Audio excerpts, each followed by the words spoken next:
Isang pasa, maliit lang, kulay lila, na nagsisimula ng manilaw sa mga gilid.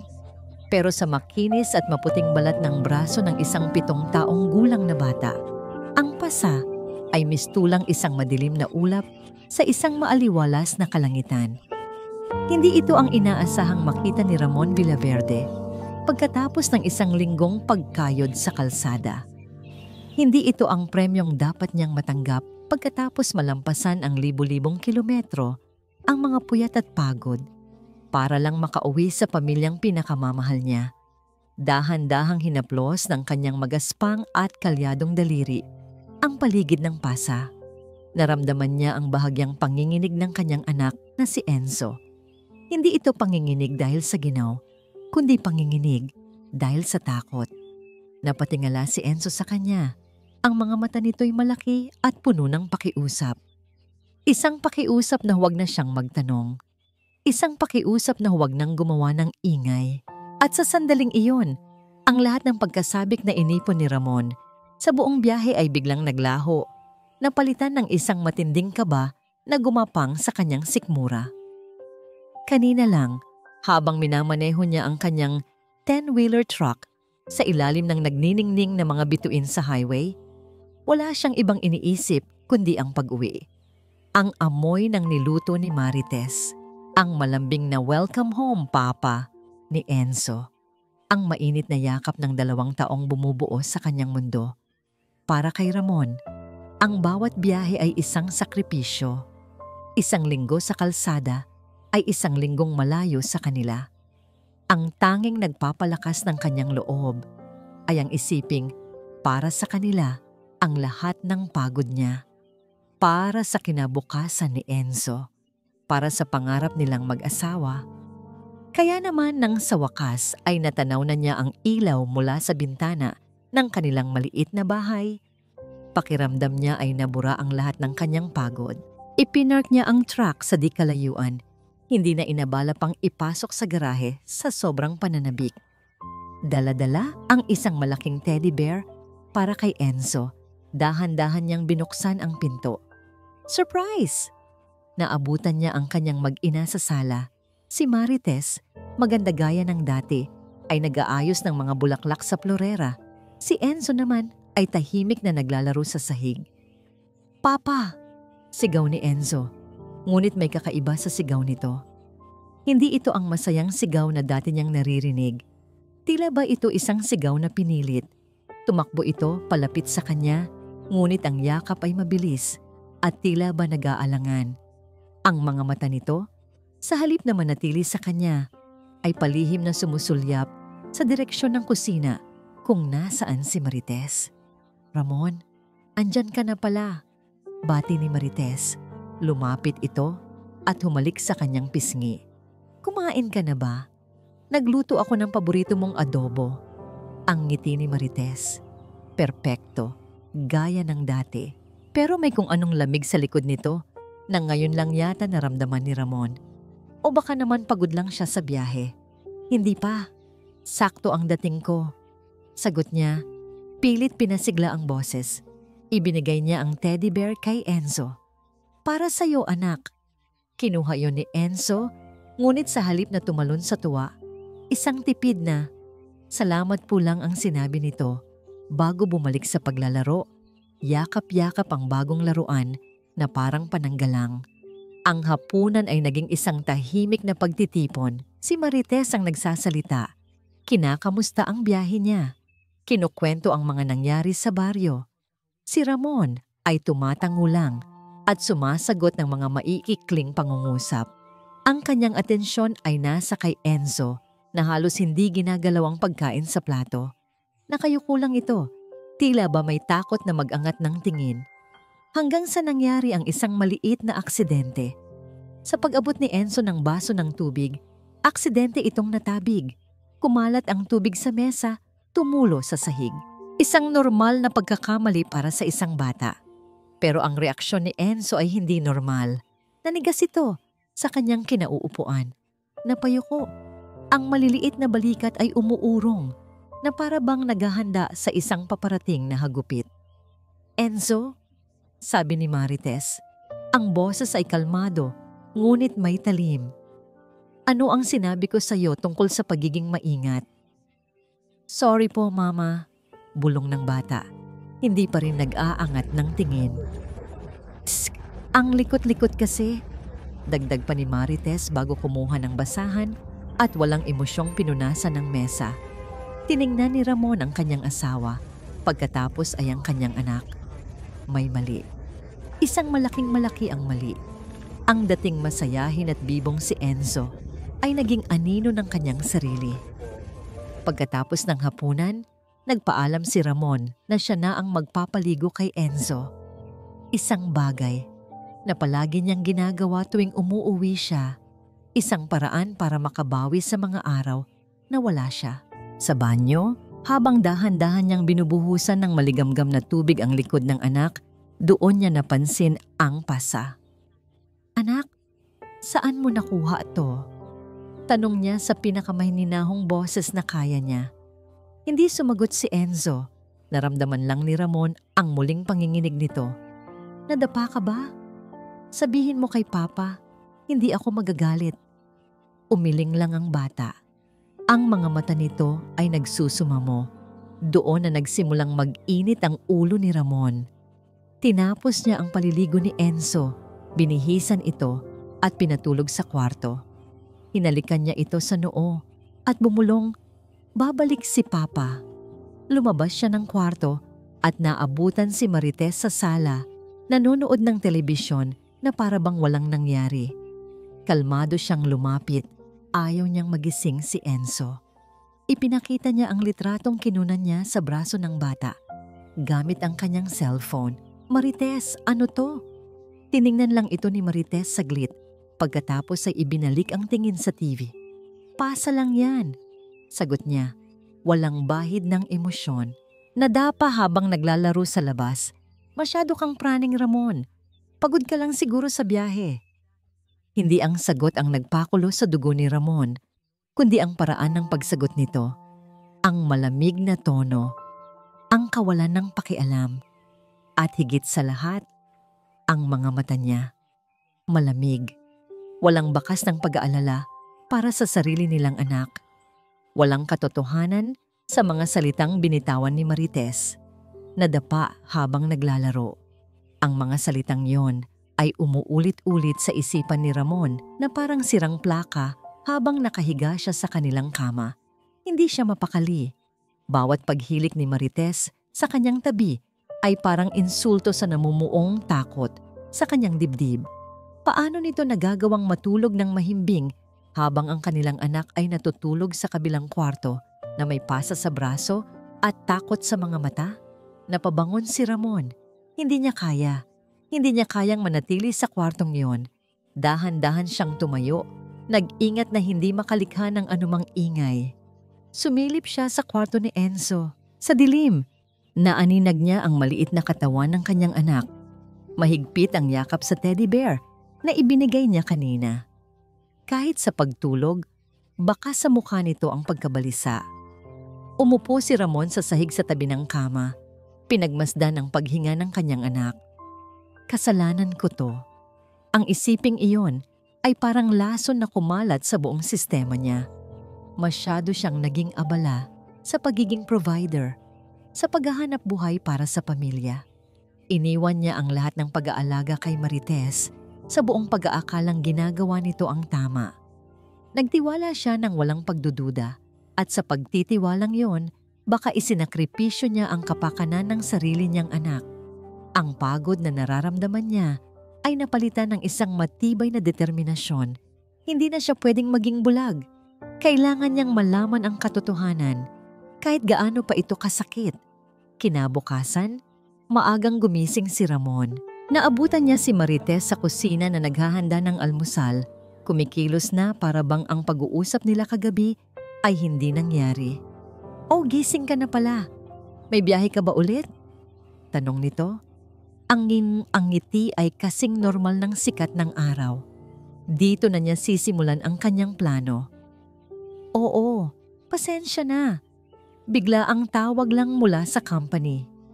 May kailangang i-deliver sa Batangas. Baka isang araw lang naman ako mawawala. Nakita niya ang bahagyang pagbabago sa ekspresyon ni Marites. Hindi ito lungkot. Hindi rin pagkainis, ito ay ginhawa. Tila ba natuwa pa ito na muli siyang aalis. Ang realisasyong yon ay isa na namang patalim na bumaon sa kanyang puso. Ganoon ba? Sige, mag-ingat ka. Ihahanda ko na ang mga gamit mo, sabi nito at agad na tumalikod. Pagkatapos mag-almusal at magpaalam kay Enzo na para bang isa lang itong normal na araw, umalis si Ramon. Ngunit hindi siya dumiretso sa garahe ng kanyang truck. Dumiretso siya sa isang mall sa kabilang bayan. Sa loob ng isang electronic store, pakiramdam ni Ramon ay isa siyang kriminal. Nanginginig ang kanyang mga kamay habang tinitingnan ang mga maliliit na kamera na nakadisplay. "Sir, ano pong hanap natin?" Tanong ng isang sales attendant. Yung pinakamaliit sana. Yung hindi madaling makita. Sagot niya, halos pabulongin. Ipinakita sa kanya ang isang kamera na kasing laki lang ng butones, may mahabang buhay ng baterya at kayang kumonekta sa cellphone. Perpekto. Binayaran niya ito gamit ang perang naitabi niya. Pakiramdam niya ay bumibili siya ng isang armas. Bumalik siya sa kanilang bahay ng tanghali. Sinabing may nakalimutan lang siyang dokumento. Naabutan niyang naglalaro si Enzo sa sala habang si Marites ay abala sa paglalaba. Ito na ang kanyang pagkakataon. "Anak, tulungan mo si Papa sa kwarto mo saglit," aya niya. Sa loob ng kwarto, umupo siya sa kama at kinuha ang teddy bear na regalo niya. "Enzo, may itatago lang si Papa dito sa laruan mo, ha? Secret lang natin to." Tumingin sa kanya si Enzo. Ang mga mata ay puno ng pagtataka. Tumango lang ito. Maingat na tinastas ni Ramon ang isang tahi sa likod ng teddy bear at maingat na ipinasok ang maliit na kamera. Siniguradong ang lens ay nakatutok sa direksyon kung saan madalas maglaro si Enzo. Pagkatapos ay muli niya itong tinahi. Inabot niya ito pabalik sa anak. "Huwag mong sasabihin kahit kanino, kahit kay Mama, na may laman yan sa loob, okay?" Bilin niya. Muling tumango ang bata. Mas mahigpit na niyakap ang teddy bear. "Sige na, aalis na talaga si Papa," sabi ni Ramon. Hinalikan ang anak sa noo at mabilis na lumabas ng bahay bago pa man may makahalata. Ngunit hindi siya bumiyahe papuntang Batangas. Nag-check-in siya sa isang maliit at murang motel, ilang kilometro lang ang layo mula sa kanilang bahay. Mula doon, may sapat siyang signal para sa kanyang plano. Umupo siya sa gilid ng kama. Ang puso niya'y kumakabog ng napakabilis. Inilabas niya ang kanyang cellphone at binuksan ang application na kailangan para sa camera. Nanginginig ang kanyang daliri habang pinipindot ang connect.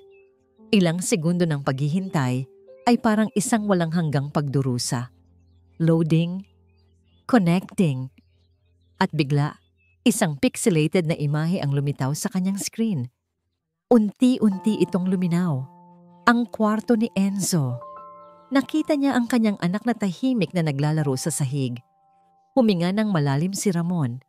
Hinanda niya ang kanyang sarili para sa kung anuman ang kanyang makikita. Sa ilalim ng screen, pinindot niya ang isang bilog na pulang icon. Ang unang oras ay isang pagsubok sa pasensya. Walang nangyari. Nanonood lang si Ramon mula sa screen ng kanyang cellphone habang si Enzo ay tahimik na naglalaro ng mga kotse-kotsehan sa sahig. Paminsan-minsan, pumapasok si Marites sa kwarto para silipin ang anak, mag-aalok ng merienda o magtatanong kung ayos lang ba ito. Isang perpektong larawan ng isang mapag-arugang ina. Nagsimulang magduda si Ramon sa kanyang sarili. Baka nga tama si Marites. Baka praning lang siya. Baka ang pasa ay galing na nga lang sa isang simpleng pagkakadapa. Pero hindi niya maalis sa isip niya ang takot sa mga mata ni Enzo. Kaya naghintay siya at nangyari na nga ang kinatatakutan niya.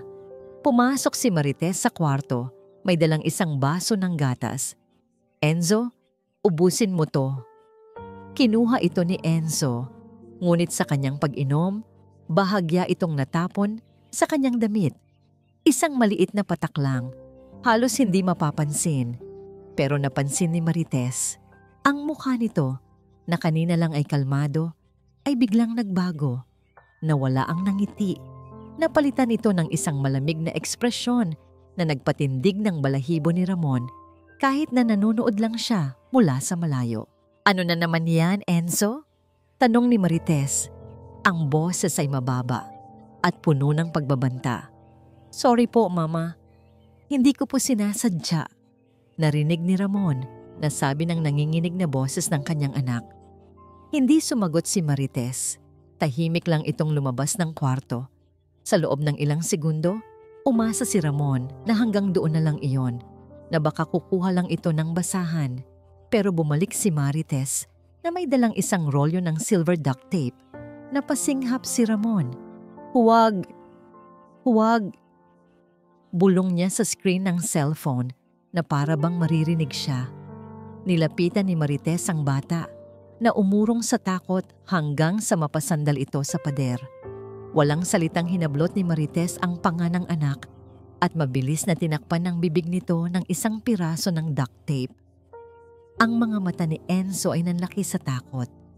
Sinubukan nitong sumigaw, ngunit ang tanging lumabas ay isang garalgal at mahinang tunog. Napanood ni Ramon na walang magawa ang bawat sandali. Napanood niya kung paanong hinila ni Marites ang tenga ng kanyang anak. "Sinabi ko na sa'yo na maging maingat ka, hindi ba?" Narinig niyang sabi ni Marites, "Ang bawat salita ay may diin. Hindi ka nakikinig, kailangan mo ng leksyon." Kinuha ni Marites ang isang tsinelas sa sahig. Itinaas niya ito. Sa motel room, sumigaw si Ramon.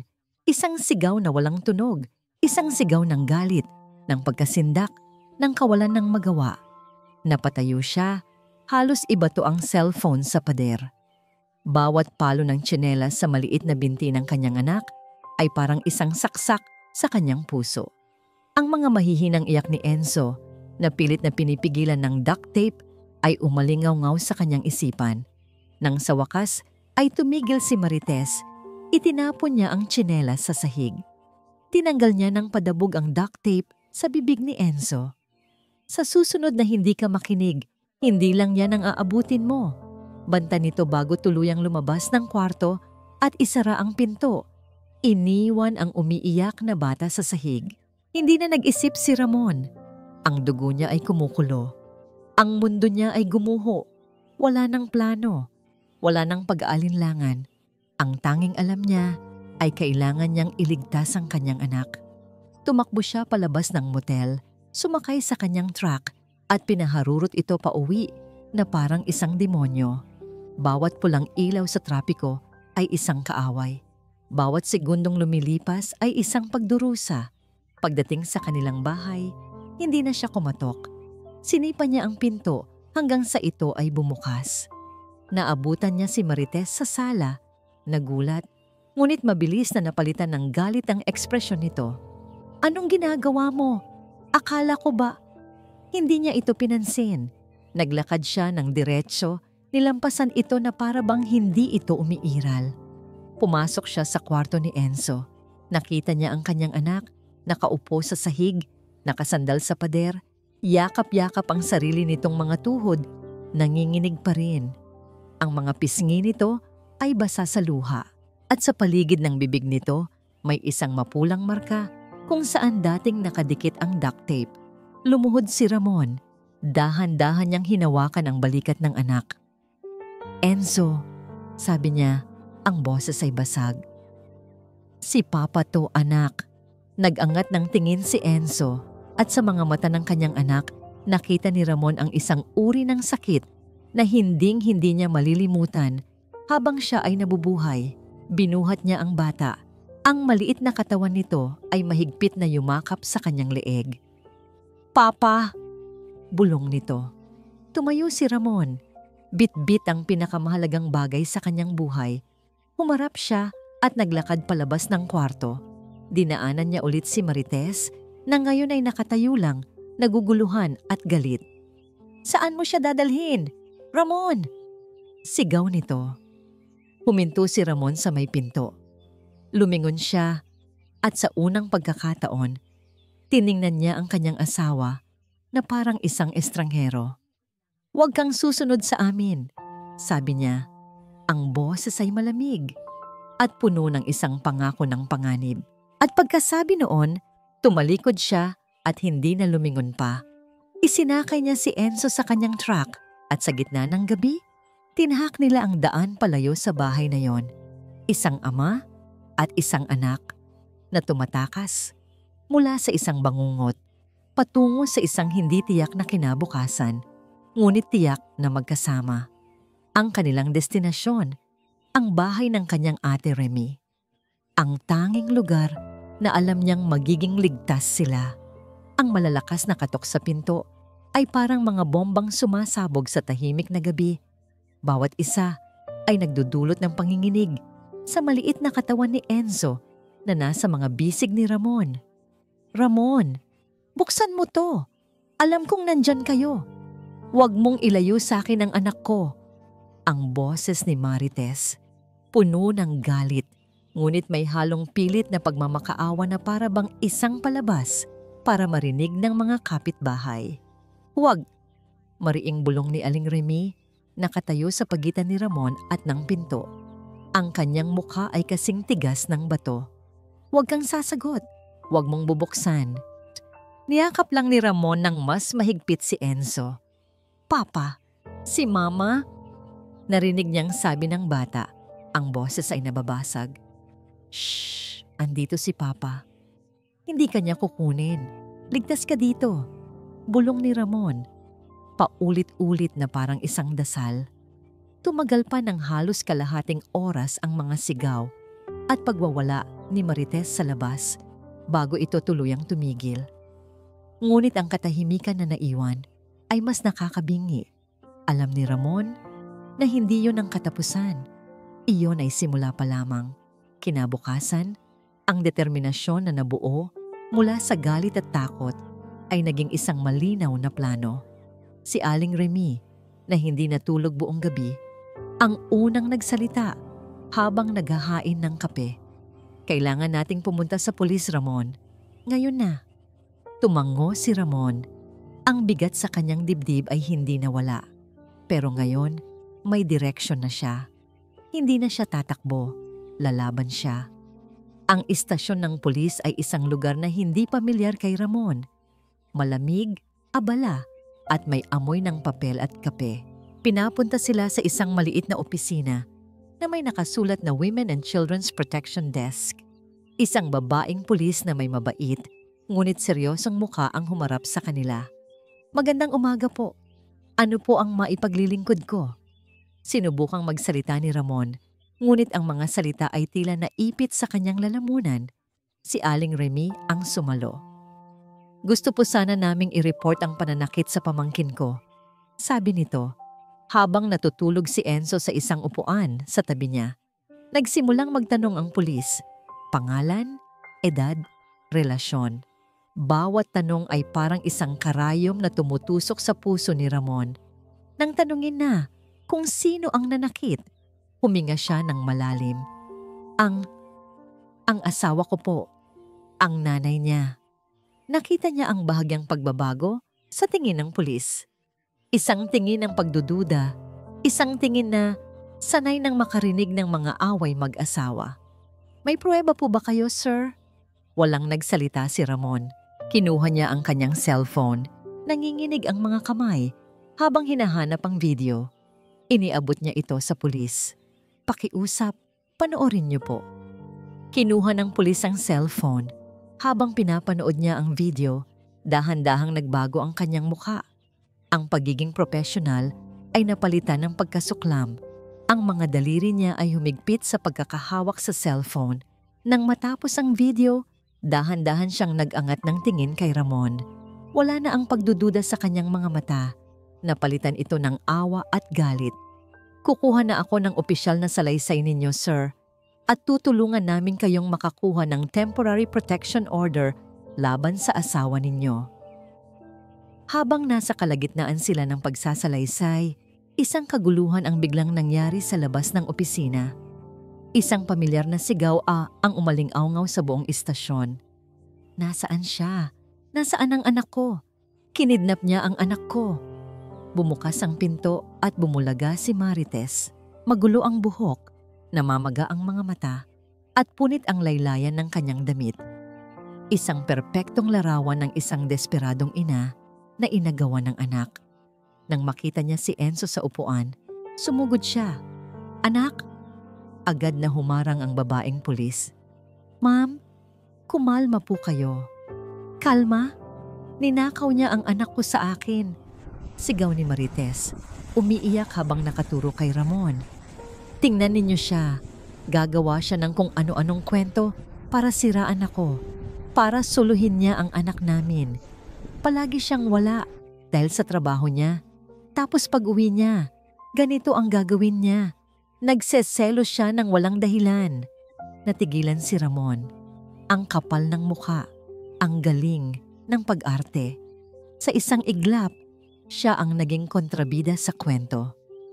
"Hindi iyan totoo," sigaw pabalik ni Aling Remy. "Nakita ko ang pasa sa pamangkin ko. Huwag kang magsinungaling."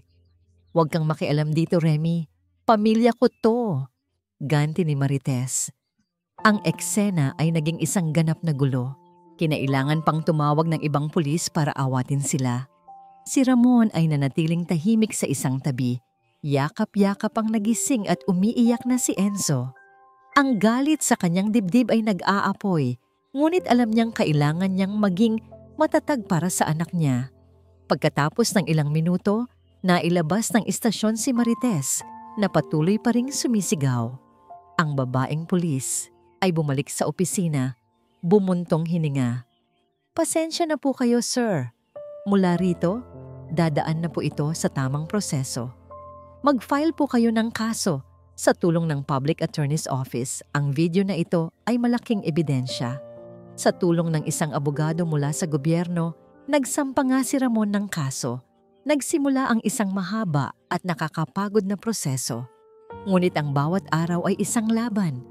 Ang kwento ni Marites bilang isang inang biktima ay mabilis na kumalat sa kanilang mga kamag-anak at kapitbahay. Nagsimulang makatanggap si Ramon ng mga masasakit na mensahe. Ang tunay na laban ay nagsimula pa lang. Isang hapon, habang tinutulungan ni Ramon si Enzo sa kanyang takdang aralin, isang delivery rider ang kumatok. May iniabot itong isang makapal na brown envelope. Nang buksan ito ni Ramon, nanlamig ang kanyang buong katawan. Isang opisyal na sulat mula sa Department of Social Welfare and Development, DSWD. Isang formal na anunsyo na magsasagawa sila ng sarili nilang imbestigasyon para alamin kung sino ang karapat-dapat na mag-alaga kay Enzo. At silang dalawa ni Marites ay parehong nasa ilalim ng masusing pagbabantay. Hindi takot ang naramdaman ni Marites habang naglalakad siya palayo sa istasyon ng pulis. Hindi pagsisisi, kundi galit. Isang dalisay at nag-aapoy na galit. Paano nagawa ni Ramon ito sa kanya? Siya na nag-iwan ng lahat para maging asawa nito?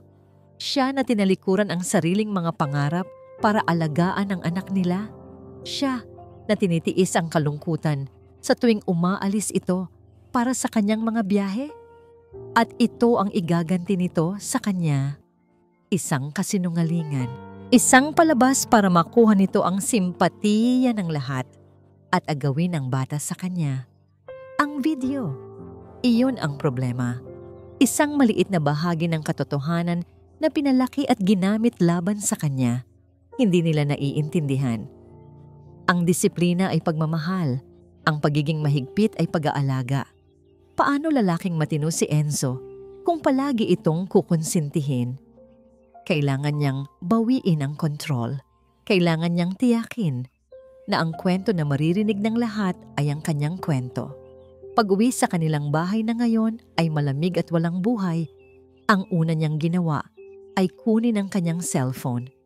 Naghahanap siya ng numero sa kanyang mga contact. "Mama," ilang beses itong nagring bago may sumagot. "Oh, Marites, napatawag ka?" Ang boses ng kanyang ina Si Aling Remedios ay kasing talim ng dati. Agad na humagulhol si Marites, isang kalkulado at perpektong pag-iyak. "Mama, si Ramon po." Sinimulan niya, pinapaos ang boses. Kinuha niya po si Enzo. Itinakbo niya po ang anak ko. "Ano?" Narinig niyang sagot sa kabilang linya. "Gumawa po siya ng kwento, ma. Nagpakita siya ng video sa mga pulis. Pinalabas niya na sinasaktan ko raw po ang anak namin.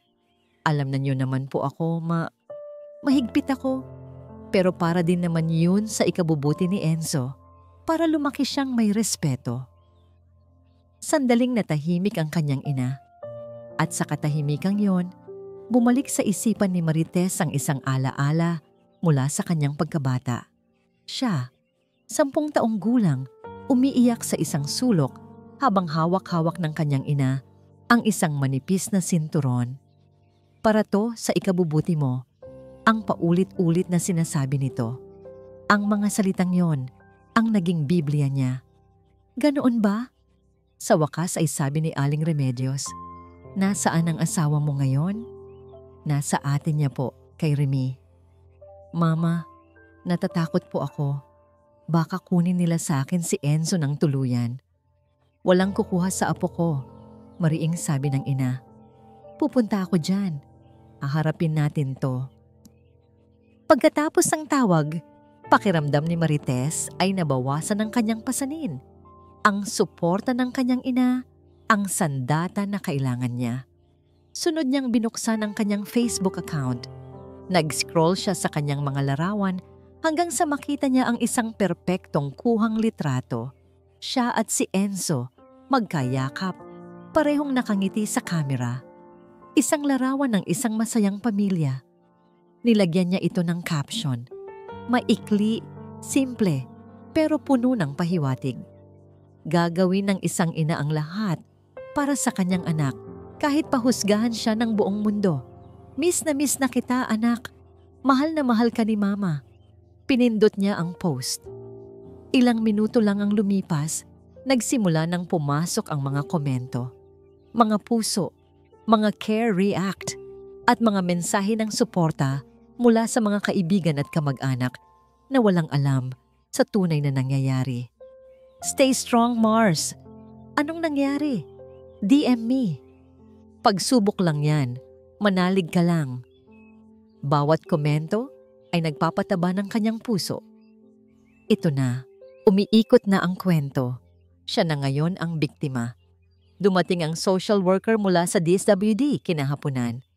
Isang batang babae na mukhang bago pa lang sa trabaho. Inimbitahan siya ni Marites sa loob ng bahay na sinadya niyang panatilihing malinis at maayos. Naghanda pa siya ng juice at biskwit. Umupo siya sa sofa, ipinatong ang mga kamay sa kanyang kandungan at nagsimulang ikwento ang kanyang bersyon. Puno ng panginginig ng boses, paminsan-minsang pagpunas ng luha at mga salitang maingat na pinili. "Hindi po perpekto si Ramon, ma'am, pero tinanggap ko po yon. Ang problema po, malayo po siya palagi. Pag-uwi niya, mainit ang ulo. Nagseselos po siya kahit sa oras na ibinibigay ko kay Enzo. Ang video po na sinasabi niya, pagod lang po talaga ako noon. At alam niyo po, minsan ang mga bata, sinusubok talaga ang pasensya mo. Pero isang beses lang po yun nangyari. Isang pagkakamali na pinagsisisihan ko na po ng husto." Nakikinig lang ang social worker, tumatango at nagsusulat sa kanyang notepad. Ang mga mata nito ay puno ng awa.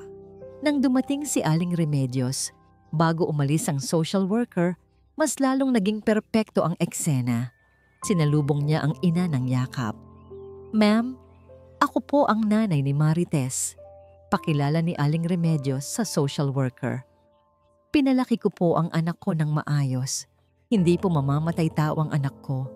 Oo, istrikta siya, tulad ko. Pero para lang po iyon sa ikabubuti ng bata. Ang asawa niya ang may problema. Laging wala. Tapos biglang darating na parang hari." Nang umalis ang social worker, alam na ni Marites na nakuha niya ang loob nito. Naiwan silang mag-ina sa sala. Ang maskara ni Marites ay unti-unting nalusaw. "Salamat, ma," sabi niya. Tiningnan siya ni Aling Remedios. Ang mga mata ay seryoso. "Hindi pa tapos ang laban. Kailangan nating makuha si Enzo bago pa kung ano-anong kasinungalingan ang ipasok ng ama niya sa isip ng bata." "Ano po ang gagawin natin?" "Ako na ang bahala," sabi ni Aling Remedios. "Kailangan nating ipakita sa korte na si Ramon ay isang pabayang ama at iresponsableng tao. Hahanapin natin ang lahat ng butas sa pagkatao niya." At sa sinabi ng kanyang ina, isang malamig na ngiti ang sumilay sa mga labi ni Marites.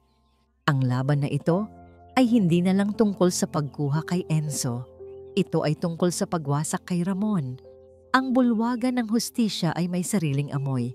Isang pinaghalong amoy ng lumang papel, floor wax, at kaba ng mga taong naghihintay ng kanilang kapalaran. Para kay Ramon, na sanay sa amoy ng diesel at alikabok ng kalsada, ang lugar na ito ay parang isang dayuhang planeta. Nakaupo siya sa isang matigas na upuang kahoy, katabi ang kanyang abogado mula sa PAO. Sa kabilang panig ng silid, naroon si Marites, nakasuot ng isang simpleng puting bestida.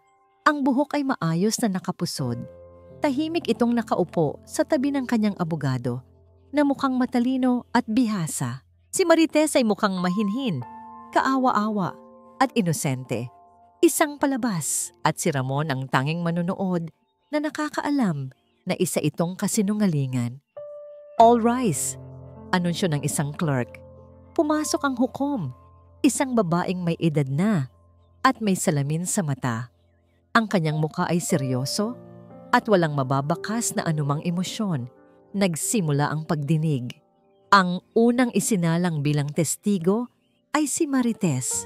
Dahan-dahan itong lumakad patungo sa kinatatayuan ng mga saksi. Ang bawat hakbang ay tila ba isang malaking pasanin.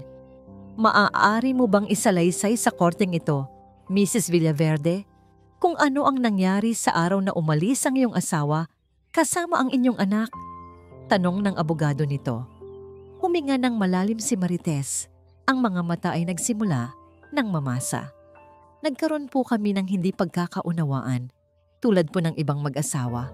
Pero hindi ko po akalain na hahantong sa ganito. Pagod po siya sa biyahe at pinagbintangan niya po ako. Paggising ko kinabukasan, wala na po ang mag-ama ko."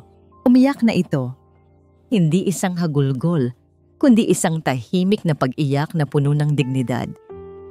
"Aminado po ako, Your Honor," sabi niya, nakatingin sa hukom. "Mahigpit po akong ina. Gusto ko pong lumaki si Enzo na isang mabuting bata, pero hindi ko po kayang saktan ang sarili kong anak. Ang lahat ng ginagawa ko ay dahil mahal na mahal ko siya." Nagsimulang kontrahin ng abogado ni Ramon ang testimonya. Ipinakita ang video bilang ebidensya. "Mrs. Villaverde, maaari mo bang ipaliwanag ang video na ito?" Pinanood ni Marites ang video sa isang monitor. Ang mukha ay puno ng pighati. Iyan po ang huling sandali ng ilang oras na pang-iinsulto sa akin ni Ramon. Wala po siya palagi sa bahay. Hindi niya po alam ang hirap ng pag-aalaga sa isang bata araw-araw. Pagod na pagod po ako noon. At sinamantala niya po ang kahinaan kong iyon para kunan ako ng video. Pinrovoke niya po ako hanggang sa masagad po ako. "Objection, Your Honor." Walang basihan ang sinasabi niya. Sigaw ng abogado ni Ramon. "Sustained," sabi ng hukom. Ngunit ang duda ay naitanim na. Ang abogado ni Marites ay tumayo. May hawak na isang folder. "Your Honor, mayroon po kaming isang dokumento na magpapatunay sa pagiging unstable ng petitioner." Iniabot nito ang isang police report. Isang police report mula 10 taon na ang nakalipas. Isang gabi ng kahibangan sa kabataan ni Ramon kung saan nasangkot siya sa isang gulo sa isang inuman. Public disturbance.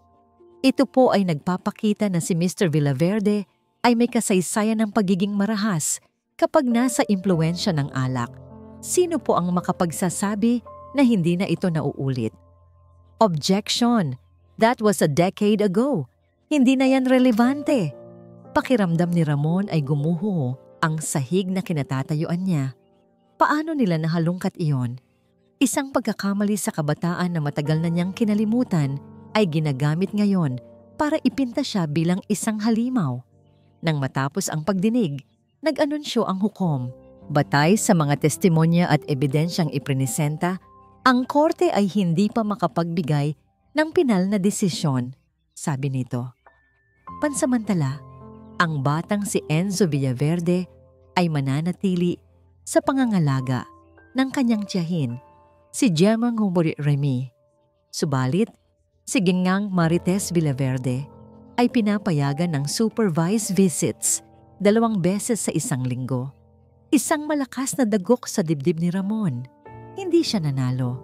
Hindi rin siya natalo.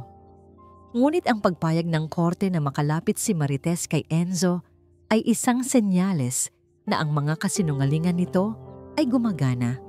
Paglabas nila ng silid hukuman, habang inaalo ni Aling Remy si Ramon na tila nawalan ng lakas, isang tanawin ang lalong nagpabigat sa kanyang pakiramdam. Sa dulo ng hallway, nakita niya si Marites, nakausap ang ina nitong si Aling Remedios. Nakita niya kung paanong hinahaplos ni Aling Remedios ang likod ng kanyang anak, na para bang sinasabing, okay lang ang lahat. Pagkatapos, lumingon si Aling Remedios. Nagtama ang kanilang mga mata. Walang emosyon, walang awa.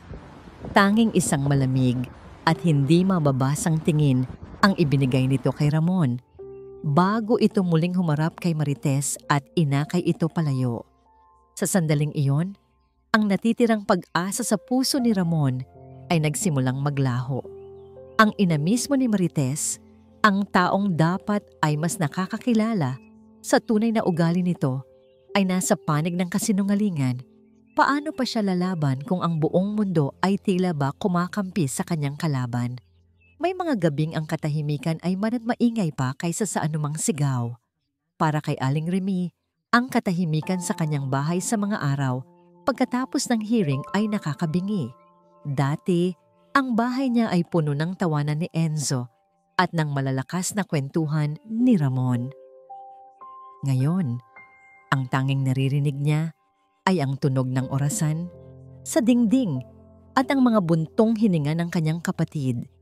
Pinagmamasdan niya si Ramon na nakaupo sa kanilang sopa, nakatulala sa kawalan. Ang kanyang malaking katawan na sanay sa pagbubuhat at pagmamaneho ay tila lumiit. Ang kanyang mga mata na dati laging may kislap ay ngayon ay malalim at walang buhay. Halos hindi ito kumakain, halos hindi ito nagsasalita. Nalulunod si Ramon sa dagat ng kawalan ng pag-asa at si Aling Remy ay nasa dalampasigan lang, walang magawa, kundi panoorin siyang tinatangay ng alon. Kape, Mon? Alok niya kahit alam niyang tatanggi ito. Umiling lang si Ramon, nang hindi man lang lumilingon.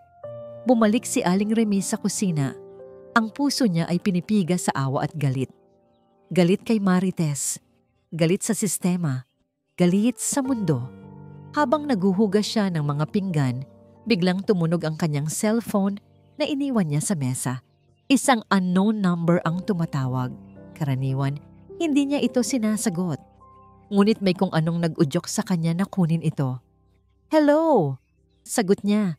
Medyo masungit. Isang sandali ng katahimikan sa kabilang linya. Ang tanging naririnig niya ay ang tila nanginginig na paghinga. Akmang ibababa na niya ang tawag nang may marinig siyang isang mahinang boses. Boses ng isang matandang babae. Si Ging Remy po ba ito? Ang kapatid ni Ramon Villaverde? Kumunot ang noo ni Aling Remy. Sino to? Muling natahimik ang nasa kabilang linya. Tila nag-iipon ng lakas ng loob. Hindi mo ako kilala. Pero kailangan kong ang boses ay nag-aalangan, basag at puno ng pighati. Kung wala kang sasabihing matino, ibababa ko na to, sabi ni Remy. nawawalan na ng pasensya. "Huwag," mabilis na sagot ng babae. "Pakiusap. Ako. Ako ang nanay ni Marites." Natigilan si Aling Remy. Nabitawan niya ang basong hawak niya. Mabuti na lang at plastik ito. Ang pangalan ni Marites ay parang lason na kumalat sa buong kusina. Si Aling Remedios. Ito ang babaeng nakita niya sa korte. Ang babaeng malamig ang tingin. Ang babaeng kumampi sa anak nitong sinungaling. "Anong kailangan niyo?" mariin niyang tanong. "Para guluhin pa lalo ang kapatid ko? Hindi pa ba kayo kontento?" Hindi sa ganoon." Humihikbing sabi ni Aling Remedios. "Hindi ko na kaya. Ang konsensya ko, ang apo ko, ayokong danasin niya ang... Hindi nito matapos ang sasabihin. "Ang ano? Ang danasin ang ginawa mo noon sa anak mo?" Diretsahang tanong ni Remy. Ang galit ay hindi na napigilan. Isang malakas na hikbi ang narinig niya mula sa kabilang linya. "Oo," bulong nito. Isang walang katapusang bilog ng sakit. Mga pagkakamaling na ipapasa. Ayoko nang maging bahagi nito. "Bakit ngayon lang? Bakit sa akin kayo tumatawag?" tanong ni Remy. Naguguluhan pa rin. Dahil hindi ko kayang harapin si Ramon. Dahil kasalanan ko ang lahat ng ito. "Makinig ka," sabi ni Aling Remedios. Ang boses ay biglang naging apurado. "Hindi ko kayang tumestigo. Duwag ako. Pero may maitutulong ako." "Ano?" "Hanapin na niyo sa mga lumang laruan ng bata." Halos pabulong na sabi nito. Sa loob ng asul na kahon sa ilalim ng kama. Palagi niyang daladala yon. Mahilig siyang magsulat. Pagkasabi nito, ang tawag ay biglang naputol. Naiwan si Aling Remy na nakatayo sa gitna ng kusina. Hawak-hawak ang cellphone. Ang puso niya ay dumadagundong sa kanyang dibdib. Isang patibong ba ito? O isang tunay na pag-asa? Dahan-dahan siyang lumingon sa direksyon ng kwarto kung nasaan si Enzo, na mahimbing nang natutulog. Pagkatapos, tumingin siya sa sala, kung saan ang kanyang kapatid ay patuloy na nakatanaw sa kawalan. Hawak niya ang isang posibleng susi, isang maliit na kislap ng liwanag sa gitna ng kadiliman. Sasabihin ko ba sa kanya ngayon? Lumapit si Aling Remy kay Ramon na may daladalang 2 tasa ng mainit na kape, isang bagay na hindi niya ginawa kanina. Inilapag niya ang isa sa mesa sa harap ng kanyang kapatid. This time, Ramon looked at her. "Salamat," mahinang sabi niya. Umupo si Aling Remy sa tabi niya. Hindi niya alam kung paano sisimulan. Panimulan niya. Ang boses ay nanginginig ng bahagya. May tumawag sa akin kanina." Hindi kumibo si Ramon, ngunit nakita ni Remy ang bahagyang pagkunot ng noo nito. Isang senyales na nakikinig ito. Ang nanay ni Marites. Sa isang iglap, nagbago ang anyo ni Ramon. Ang pagiging manhid ay napalitan ng galit. Anong gusto niya? Hindi pa ba sila tapos sa paninira sa atin? "Huminahon ka," sabi ni Remy. Ipinatong ang kamay sa braso nito. Hindi siya tumawag para manggulo. Umiiyak siya, Mon. Parang nagsisisi. Ikinuwento ni Aling Remy ang buong pag-uusap nila. Ang tungkol sa bilog ng sakit, ang pag-amin nitong duwag ito, at ang pinakamahalaga sa lahat, ang huling bilin nito bago ibaba ang tawag. Sabi niya, hanapin daw natin sa mga lumang laruan ni Enzo sa loob ng asul na kahon sa ilalim ng kama. Nagkatinginan sila. Isang tingin na puno ng pag-aalinlangan, ngunit may kasamang maliit na kislap ng pag-asa. Walang nagsalita, pero sabay silang napatayo. Dahan-dahan silang pumasok sa kwarto kung saan natutulog si Enzo. Ayaw nilang magising ang bata. Sa ilalim ng kama, sa pinakasulok, naroon nga ang isang asul na kahon ng sapatos. Medyo may alikabok na. Maingat itong kinuha ni Ramon. Umupo siya sa sahig at si Aling Remy naman ay umupo sa gilid ng kama. Para bang isang sagradong ritual, Dahan-dahang inangat ni Ramon ang takip ng kahon. Ang laman nito ay mga ordinaryong bagay para sa isang bata. Ilang maliliit na laruang robot, mga paboritong holen, at mga guhit na nakatupi. Pero sa ilalim ng lahat ng yon, may isang maliit na notebook. Isang notebook na may cartoon characters sa pabalat. Nanginginig ang mga kamay ni Ramon nang kunin niya ito. Pakiramdam niya ay hawak niya ang puso ng kanyang anak. Binuklat niya ang unang pahina. Isang guhit ng isang malaking truck. Sa ilalim nito, may nakasulat sa pambatang sulat kamay. Truck ni Papa. Napangiti si Ramon ng mapait. Sa mga sumunod na pahina, puro mga guhit. Isang bahay na may 3 tao sa harap. Isang lalaki, isang babae, at isang maliit na bata. Pero napansin ni Ramon ang isang detalye. Sa bawat guhit ng kanilang bahay, palaging may isang malaking, maitim na ulap sa itaas nito, kahit pa may araw na nakaguhit. At habang papalapit siya sa mga huling pahina, ang mga guhit ay unti-unting nagbago. Ang mga mukha ng mga taong nakangiti ay napalitan ng mga malulungkot na mukha. Sa isang pahina, nakaguhit ang isang batang umiiyak sa isang sulok. Pagkatapos, sa isang pahinang halos walang sulat, sa pinakagitna, may ilang mga salitang nakasulat. Ang mga letra ay hindi perpekto. Ang iba ay mas malaki kaysa sa iba, at bakas sa mga linya ang panginginig ng kamay na nagsulat nito. Binasa ito ni Ramon ng malakas, halos pabulong. Papa, takot po ako kay Mama, pero mas takot po ako na maging malungkot ka. Isang salita, 2, 3. Ang bawat salita ay parang isang suntok sa sikmura ni Ramon. Ang hangin ay tila naubos sa kanyang baga. Ang mga luhang matagal na niyang pinipigilan ay biglang bumuhos na parang isang sirang dam. Napayukod siya, niyakap ang notebook sa kanyang dibdib at humagulgol. Hindi isang iyak ng kalungkutan, kundi isang iyak ng matinding-matinding sakit. Ang kanyang anak, ang kanyang maliit na si Enzo. Tiniis nito ang lahat ng mag-isa. Pinili nitong manahimik at masaktan para lang protektahan ang nararamdaman niya, para lang hindi maging malungkot ang papa niya na palaging pagod galing sa biyahe. Naramdaman niya ang mga kamay ni Aling Remy sa kanyang likod. Hinahaplos siya. Umiiyak na rin ito sa tabi niya. Tumagal ang ilang minuto bago unti-unting humupa ang kanyang pag-iyak. Dahan-dahan siyang nag-angat ng tingin. Ang sakit sa kanyang mga mata ay naroon pa rin, ngunit may bago nang nag-aalab sa likod nito. Hindi na ito kawalan ng pag-asa. Ito ay apoy. Isang nagngangalit na apoy. Ate, sabi niya. Ang boses ay basag, ngunit matatag. Ito na ang lalaban sa lahat ng kasinungalingan niya. Tumayo siya. Hawak-hawak pa rin ang notebook na parang isang banal na kasulatan. Ang pagiging manhid ay nawala. Ang pagod ay nawala.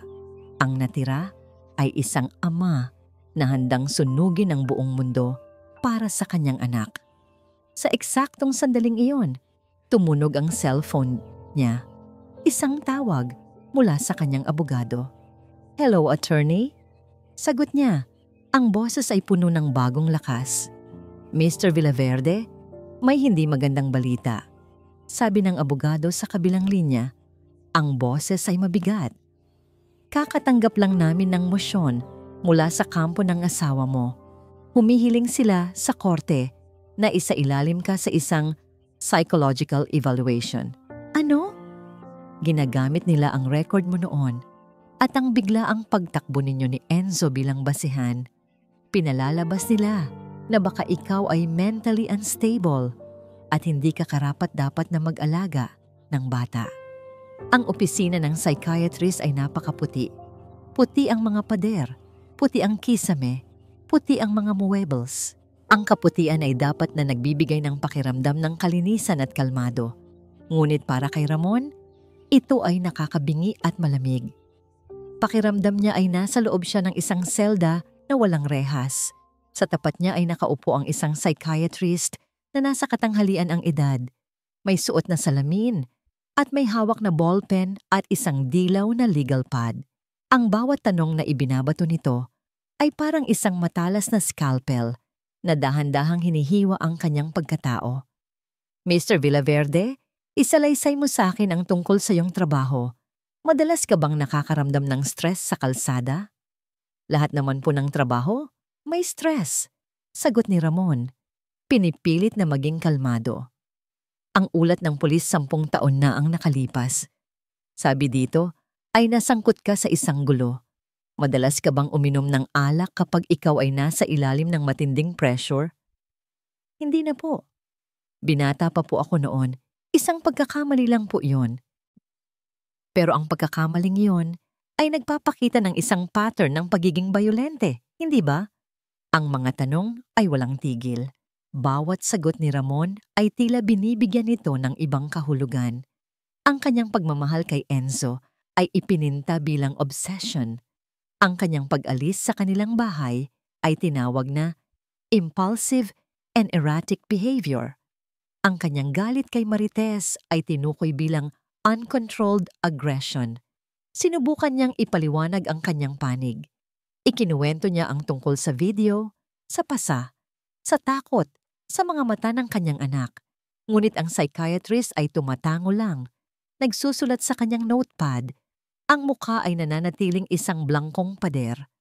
Pakiramdam ni Ramon ay nasa isang hukuman siya kung saan siya na ang nasasakdal at ang kanyang kaluluwa ang ebidensya. Lumipas ang 2 oras na parang 2 taon.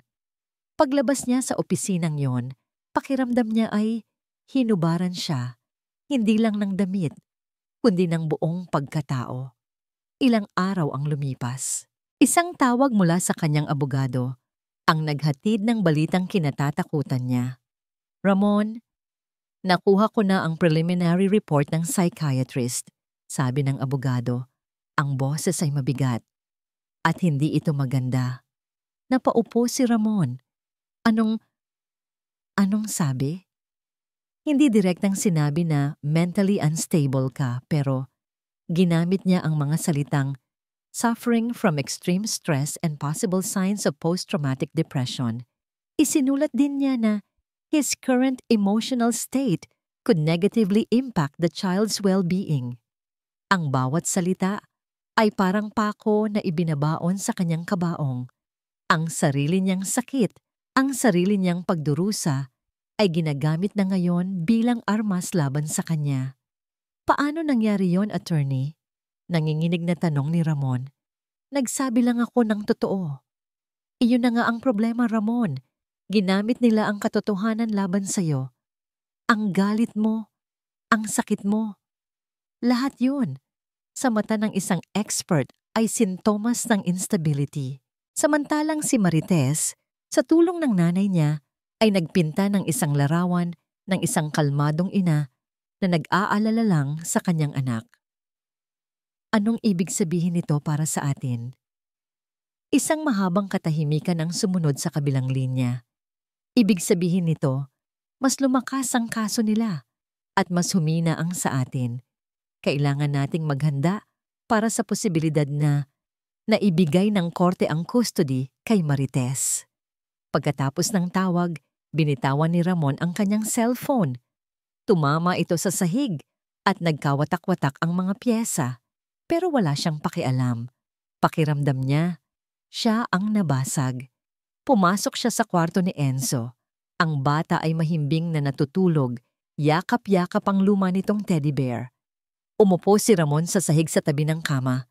Pinagmasdan ang payapang mukha ng kanyang anak. Ang tanging dahilan kung bakit siya lumalaban. Ang tanging dahilan kung bakit siya bumabangon sa umaga. At ngayon, baka mawala pa ito sa kanya. Papa, sorry. Bulong niya sa hangin. Ang mga luha ay muling dumadaloy sa kanyang mga pisngi. Ginawa ko ang lahat, anak. Pero baka hindi sapat. Kinuha niya mula sa kanyang bulsa ang maliit na notebook ni Enzo. Binuklat niya ito sa pahina na may mga salitang tumatak sa kanyang puso. Papa, takot po ako kay Mama. Pero mas takot po ako na maging malungkot ka. Ang ebidensyang hawak niya ay napakalinaw. Ang video, ang diary. Ngunit bakit tila walang naniniwala sa kanya? Bakit ang isang sinungaling na may magandang pag-arte ay mas pinapakinggan kaysa sa isang amang nagsasabi ng masakit na katotohanan? Napasandal siya sa pader. Ang apoy na nag-alab sa kanyang puso, kamakailan lang ay tila unti-unting namamatay.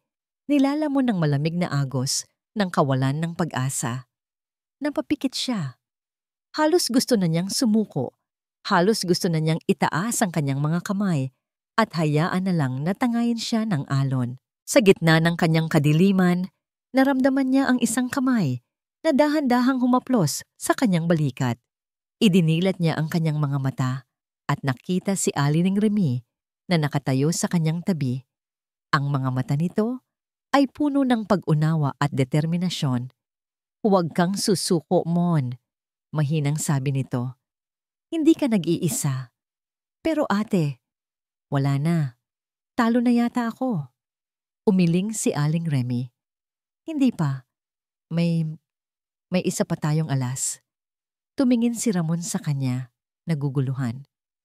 "Ang nanay ni Marites," sabi ni Remy. Ang boses ay puno ng isang bagong pag-asa. Nakausap ko ulit siya at pumayag na siya. Pumayag? Saan? Pumayag siyang tumestigo sa korte. Ang araw ng huling pagdinig ay may dalang kakaibang bigat sa hangin. Hindi ito tulad ng dati na puno lang ng kaba. Ngayon, may halong tensyon na halos nahihipo na para bang ang buong silid hukuman ay nagpipigil ng hininga, naghihintay sa isang paparating na bagyo. Nakaupo si Ramon sa kanyang pwesto. Ang mga kamay ay magkadaop sa kanyang kandungan para pigilan ang panginginig. Sa tabi niya, si Aling Remy ay tahimik na nagdarasal. Sa kabilang panig, si Marites ay naroon. Ang mukha ay kalmado at kampante, bumubulong sa kanyang abogado. Ang unang bahagi ng pagdinig ay isang mabilis na pagrepaso sa mga ebidensya, ang video, ang resulta ng psychological evaluation ni Ramon, ang mga testimonya ng social worker. Lahat ay pabor kay Marites. Bawat minuto na lumilipas, nararamdaman ni Ramon ang unti-unting paglalamig ng kanyang pag-asa. "Mayroon pa ba kayong ibang testigo, counsel?" Tanong ng hukom sa abogado ni Ramon. Tumayo ang abogado. "Yes, Your Honor. We call to the stand Remedios de la Cruz." Isang mahinang bulungan ang kumalat sa loob ng silid. Maging si Marites ay natigilan. Ang kanyang pagkakalma ay biglang naglaho at napalitan ng pagkalito. Lumingon siya sa likuran, hinahanap ang kanyang ina, ngunit hindi niya ito makita. At mula sa isang pinto sa gilid ng silid, dahan-dahang lumabas si Aling Remedios. Inaalalayan ng isang clerk ng korte. Ang kanyang mga hakbang ay mabigat. Ang kanyang mukha ay maputla. At ang kanyang mga mata ay nakapako sa iisang direksyon, kay Marites. "Mama?" Narinig ni Ramon na bulong ni Marites. Ang boses ay puno ng hindi makapaniwalang tono. Dahan-dahang umakyat si Aling Remedios sa kinatatayuan ng mga saksi at nanumpa. Ang kanyang mga kamay ay nanginginig habang nakapatong sa Biblia. "Maari mo bang sabihin ang iyong pangalan para sa talaan?" Tanong ng abogado ni Ramon. "Remedios de la Cruz." Sagot nito, ang boses ay basag. "Ako po, ang ina ni Marites Villaverde." Nagsimula ang pagtatanong. "J.Eng de la Cruz, ano po ang relasyon ninyo sa inyong anak na si Marites?" "Mahal ko po ang anak ko." Simula ni Aling Remedios, ang mga luha ay nagsimula nang mamuo sa gilid ng kanyang mga mata. Pero nabigo po ako sa kanya." "Ano ang ibig ninyong sabihin?" Huminga ng malalim si Aling Remedios. Tumingin ito ng diretso kay Marites, na ngayon ay nakatingin sa kanya ng may halong galit at takot. "Ang nakikita niyo pong pananakit ni Marites sa kanyang anak, hindi po yan nag-umpisa sa kanya." Sabi ni Aling Remedios, ang boses ay unti-unting lumalakas. "Nag-umpisa po yan sa akin." Isang nakabibinging katahimikan ang bumalot sa buong silid. Pinalaki ko po si Marites sa paraang akala ko ay tama. Patuloy niya, ang mga luha ay malaya ng dumadaloy sa ilalim ng sinturon at pamalo. Ang paniniwala ko noon, ang disiplina ay kailangang may kasamang sakit. Ang bawat pagkakamali niya, gaano man kaliit ay may katapat na parusa. Akala ko po, tinuturuan ko siyang maging matatag. Akala ko po, pinalalaki ko siyang isang mabuting tao. Tumigil siya saglit, pinunasan ang kanyang mga luha. Pero nagkamali po ako. Hindi po ako gumawa ng isang mabuting tao. Gumawa po ako ng isang kopya. Isang kopya ng sarili kong mga pagkakamali. Itinuro ko sa kanya na ang pagmamahal at pananakit ay pwedeng magsama sa iisang kamay. At ang itinuro kong leksyon, iyon po ngayon ang ipinapasa niya sa aking apo. Objection, Your Honor. This is irrelevant. Sigaw ng abogado ni Marites na patayo. Overruled.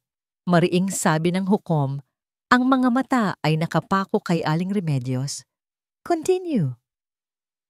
Nang tumawag po sa akin si Marites at sinabing kinidnap daw ni Ramon ang anak niya, naniwala po ako. O mas tamang sabihin, pinili kong maniwala. Dahil kung hindi, kailangan kong harapin ang katotohanang ako ang may kasalanan. Kaya kinampihan ko po siya. Tinulungan ko siyang magsinungaling. Mama, itigil mo na yan. Sigaw ni Marites, hindi na napigilan ang sarili. Sinungaling, nagsisinungaling ka. Katahimikan, sigaw ng hukom, malakas na ipinukpok ang kanyang martilyo. Hindi pinansin ni Aling Remedios ang kanyang anak. Tumingin siya sa hukom. Pero hindi ko na po kaya, Your Honor.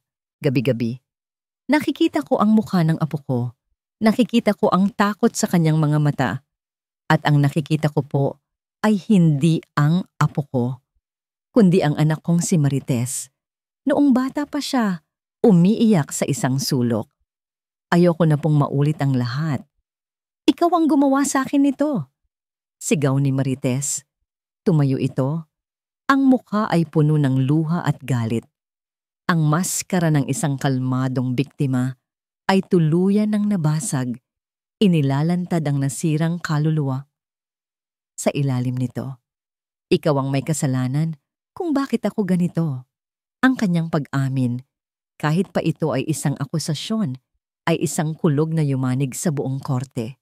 Sa gitna ng kaguluhan, tumayo ang abogado ni Ramon. Hawak ang isang huling piraso ng ebidensya. Ang maliit na notebook ni Enzo.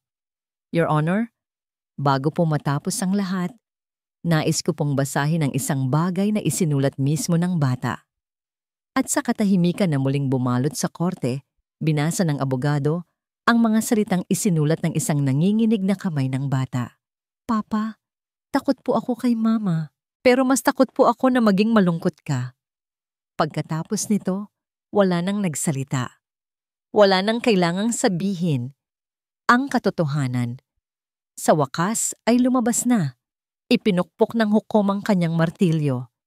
Ang korte ay magpapahayag ng desisyon pagkatapos ng isang maikling pag-uusap. Umalis ang hukom. Naiwan sa loob ng silid si Ramon na umiiyak ng tahimik sa tagumpay at awa.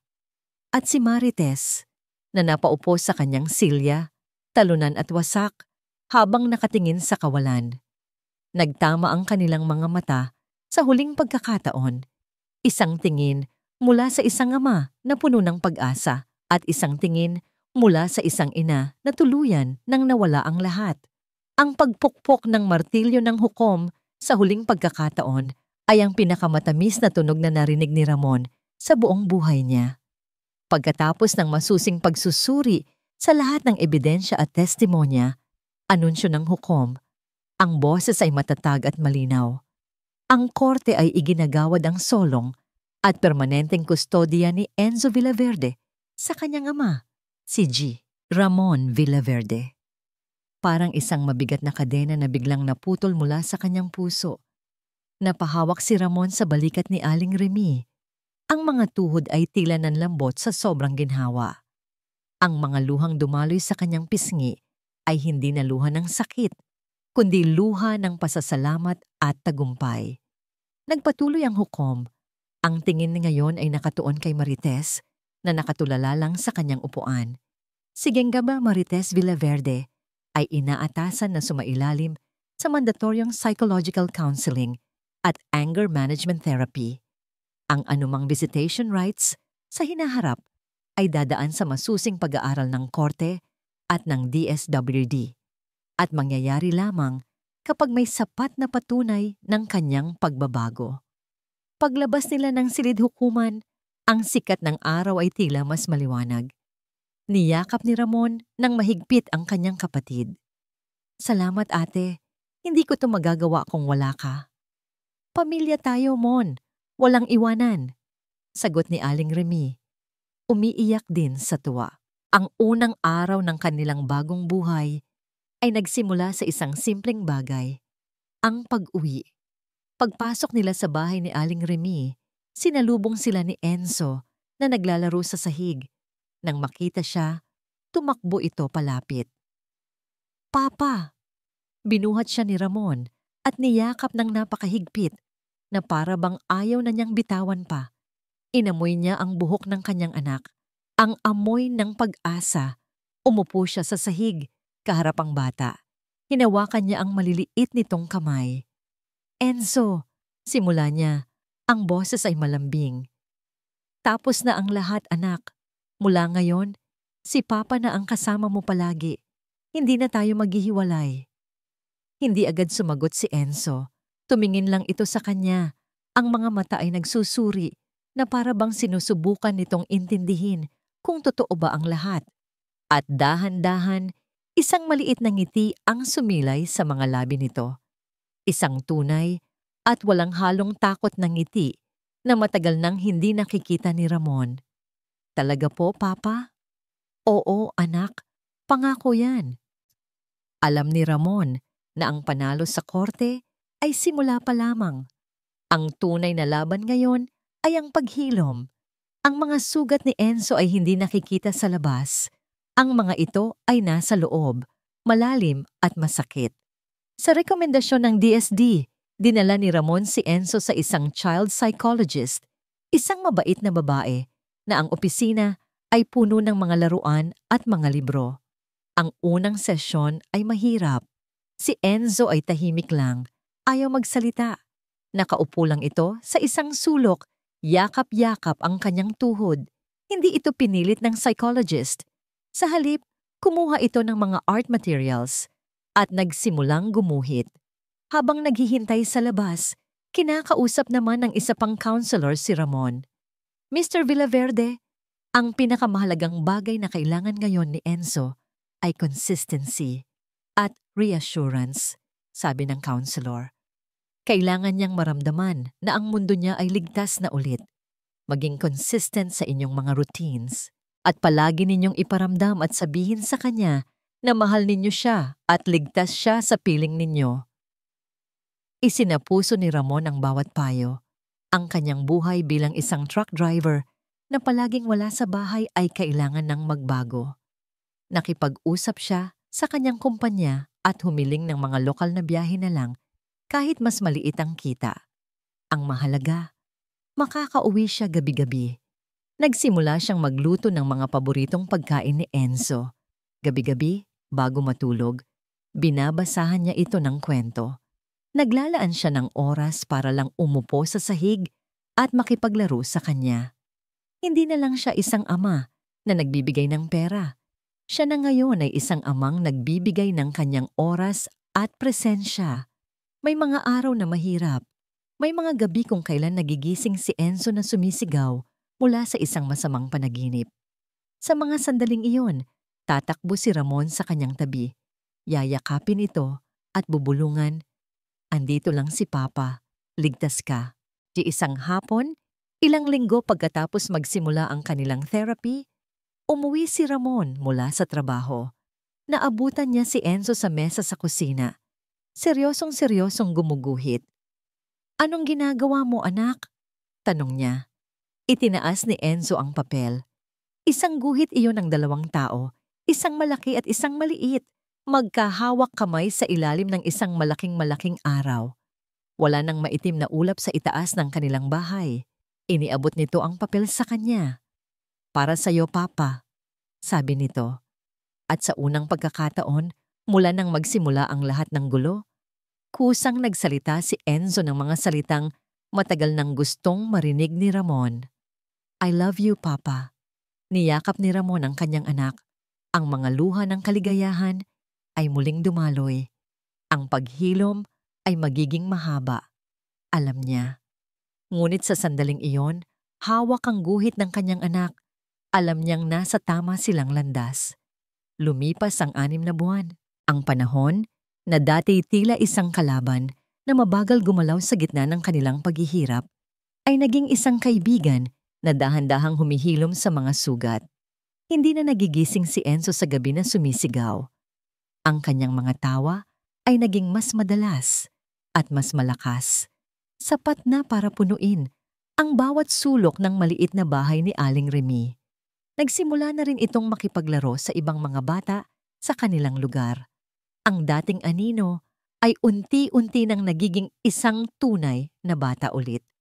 Isang Sabado ng umaga, ginising ni Ramon si Enzo ng maaga. Gising na, kampiyon, bulong niya. May pupuntahan tayo. Saan po, Papa? Tanong ng inaantok pang bata. Sekreto, nakangiting sagot ni Ramon. Sa unang pagkakataon sa loob ng maraming taon, muling pinaandar ni Ramon ang kanyang malaking truck, hindi para sa trabaho, kundi para sa isang espesyal na biyahe. Isinakay niya si Enzo sa passenger seat. Habang binabaybay nila ang highway, hindi na ito ang dating malungkot na kalsada na naglalayo sa kanya sa pamilya. Ngayon, ito ang daan patungo sa isang bagong alaala. Nagpatugtog si Ramon ng mga masasayang kanta sa radyo at sa unang pagkakataon, sinabayan siya ni Enzo sa pagkanta. Kahit na mali-mali ang lyrics, ang kanilang malakas na tawanan ay umalingaw-ngaw sa loob ng truck. Makalipas ang ilang oras, huminto sila. Pagbaba ni Enzo, isang malawak na tanawin ang bumungad sa kanya. Ang bughaw na dagat, ang puting buhangin, at ang malakas na tunog ng mga alon. Wow! Tanging nasabi ng bata. Ang mga mata ay nanlalaki sa pagkamangha. Maghapon silang naglaro sa dalampasigan. Naghabulan sila sa mga alon. Nagpalipad sila ng saranggola. At sa dalampasigan, malapit sa tubig, tinuruan ni Ramon si Enzo kung paano gumawa ng isang malaking kastilyong buhangin. Ito ang bahay natin, Papa, sabi ni Enzo habang naglalagay ng mga kabibe sa paligid ng kanilang ginawa. Dito, walang mananakit sa akin. Tinamaan si Ramon sa sinabi ng anak. Lumuhod siya sa tabi nito at hinawakan ng balikat. Oo, anak. At si Papa ang magiging pader ng kastilyo mo. Walang sino man ang pwedeng pumasok para saktan ka. Nang magsimula ng bumaba ang araw, pininta nito ang kalangitan ng kulay kahel at rosas. Umupo silang dalawa sa buhanginan. Magkatabi, pinapanood ang paglubog ng araw sa dagat. Ang hangin ay malamig, kaya't inakbayan ni Ramon si Enzo at niyakap ito ng mahigpit. Papa? Tanong ni Enzo. Si Mama po. Galit po ba siya sa akin? Ang tanong na yon, simple ngunit puno ng bigat, ay isang bagay na pinaghandaan ni Ramon. Sinabi sa kanya ng psychologist na darating ang araw na magtatanong si Enzo. Hindi, anak. Mahinahon niyang sagot. Hindi galit sa'yo si Mama. Minsan may mga matatanda na may sakit sa loob nila. Isang malaking lungkot na hindi nila alam kung paano alisin. At dahil sa sakit na yon, minsan nakakasakit din sila ng iba, kahit hindi nila gusto. Gagaling pa po ba siya?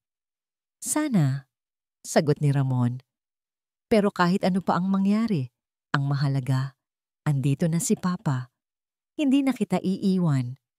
Tahimik nilang pinanood ang huling piraso ng araw na lumubog sa abot tanaw. Isang pagtatapos, ngunit isa ring pangako ng isang bagong simula. Kinabukasan, niyakap ni Ramon ang kanyang anak mula sa likuran. Isinandal ni Enzo ang kanyang ulo sa dibdib ng ama. Sa gitna ng malakas na tunog ng mga alon, ibinulong ni Ramon ang isang pangako. Hindi lang para sa kanyang anak, kundi para na rin sa kanyang sarili. Mula ngayon, Enzo, sabi niya, ang boses ay puno ng pagmamahal at determinasyon. Hinding-hindi na ulit hahayaan ni Papa na matakot ka pa. Kahit isang beses, pangako. Hindi sumagot si Enzo, ngunit naramdaman ni Ramon ang paghigpit ng hawak ng maliit na kamay nito sa kanyang braso. At doon, sa harap ng malawak na karagatan, sa ilalim ng mga unang bituin na nagsisimulang kumislap sa langit, ang mag-ama, isang amang natutong maging isang tagapagtanggol at isang anak na muling natututong magtiwala, ay nagsimula ng kanilang bagong kabanata na puno ng pag-asa at walang katapusang pagmamahal.